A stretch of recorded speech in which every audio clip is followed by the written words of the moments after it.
हम इंसान आज हजारों सालों से इस धरती पर रह रहे हैं। यह धरती हम करोड़ों मनुष्यों का घर है। इसी धरती ने करोड़ों जीव जंतुओं को अपने में आश्रय दिया है। हम इंसान इस धरती के सबसे बुद्धिमान जीवों में से एक हैं। हमने आज विज्ञान के जरिए इतनी तरक्की कर ली है कि आज हम चांद तक पहुंच सकते हैं, मार्स पर रोबोट को उतार सकते हैं। साइंस ने हमारे जीवन को पूरी तरह से आसान कर दिया है। हमने तरक्की तो खूब कर ली है, लेकिन हमने पर्यावरण को धीरे धीरे खत्म करते जा रहे हैं। हजारों साल पहले जब धरती पर हमारी आबादी कम थी, तब पर्यावरण पूरी तरह से सुरक्षित थी। हमने अन्य जीवों के जीवन के आधार को बर्बाद कर दिया है। हमारे लिए पर्यावरण की सबसे बड़ी प्रॉब्लम है ग्लोबल वार्मिंग, यानी धरती का बढ़ता तापमान।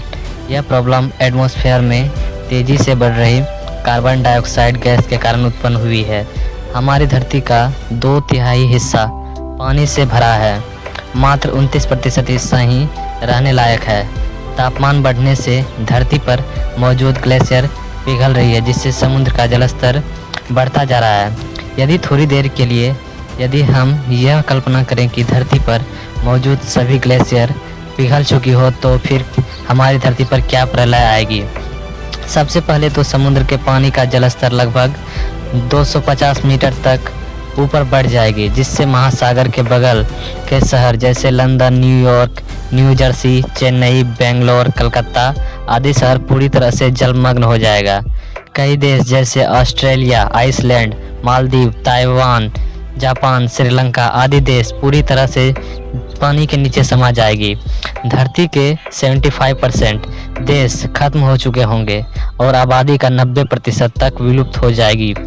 बाकी के 10% लोग ऐसे देशों में बसी होगी जो कि ऊंचाई पर मौजूद हो, लेकिन बचे हुए 10% लोगों का जीवन पूरी तरह से कष्टमय हो जाएगी, क्योंकि ग्लेशियर के पिघलने से वातावरण में कार्बन डाइऑक्साइड यानी CO2 काफ़ी बढ़ चुकी होगी, जिससे सांस लेने में काफ़ी मुश्किल आएगी। धरती के जिस हिस्से में सालों भर ठंड रहती थी, अब वहाँ गर्मी भी पड़ने लगेगी।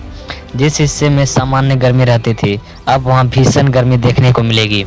जहाँ कभी सूखा पड़ता हो, वहाँ अब भारी वर्षा होने लगेगी, जबकि बारिश वाले इलाके में पूरी तरह से अकाल और भूखमरी पड़ जाएगी।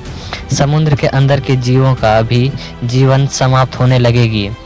हर रोज धरती के किसी न किसी हिस्से में सुनामी आता रहेगा। इस समय इंसानी सभ्यता लगभग पूरी तरह से खत्म हो चुकी होगी, लेकिन वास्तव में ऐसा कभी नहीं होने वाला है।